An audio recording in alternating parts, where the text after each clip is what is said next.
এই যে মধু মধু পড়া আমার। সারাদিনের রোজার শেষে ইফতারের এই সময়টা যেন এক অন্যরকম শান্তি এনে দেয় মনের মধ্যে। আমাদের মুসলিমদের সবচেয়ে আনন্দের সময় হলো পবিত্র মাহে রমজান, আর এই রমজানের শেষে আসে আরো বিশেষ একটি দিন ও আনন্দের সময়, মানে ঈদের দিন।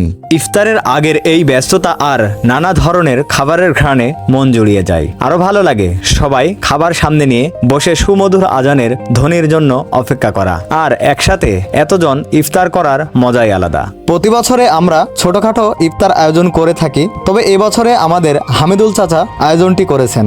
তবে এই আয়োজনে প্রতিদিনের মতো ভাজা পোড়া নেই, রয়েছে এক ভিন্ন রকম রেসিপি। আল্লাহু আকবার,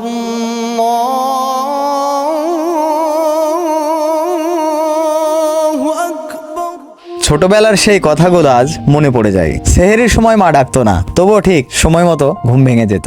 মা বলতো থাকতে পারবি না, অনেক কষ্ট হবে, তবুও জোর করে সেহেরি খেতাম। সারাদিন মাকে জিজ্ঞাসা করতাম, মা আজান কখন হবে? সেই সময়টা আজ হারিয়ে গেছে, আর হয়তো ফিরে আসবে না। তবে আমি চাই এই পবিত্র মাস বারবার সবার জীবনে ফিরে আসুক, আর আল্লাহ এই মাসের উসিলায় আমাদের সবাইকে মাফ করে দিক। ভাবতাম ইফতারি মানেই ভাজা পোড়া, কিন্তু না, আজকে আমরা ইফতারি করব একেবারে নতুন একটা রেসিপি দিয়ে, সেটা হচ্ছে দই আর চিড়া দিয়ে, আর সাথে থাকছে বিভিন্ন রকম ফলমূল। আমি এর আগে কখনো চিড়া দই একসাথে খাইনি, আশা করি অনেক ভালো লাগবে। কে কত বছর বয়স থেকে রোজা রাখেন? খোলা আকাশের নিচে ইফতার করতে অনেক ভালো লাগে। কে কে খোলা আকাশের নিচে ইফতার করতে ভালোবাসেন কমেন্টে জানান। আর স্পেশালি ধন্যবাদ হামিদুল চাচাকে এত সুন্দর একটা আয়োজন করার জন্য, আর আপনাদেরও ধন্যবাদ এতক্ষণ আমাদের সাথে থাকার জন্য। তো ভিডিওটি ভালো লাগলে শেয়ার করবেন, কমেন্ট করবেন, আর পেজটি ফলো করতে ভুলবেন না। দেখা হবে নতুন কোনো ভিডিও নিয়ে। সে পর্যন্ত ভালো থাকুন, সুস্থ থাকুন, খোদা হাফেজ।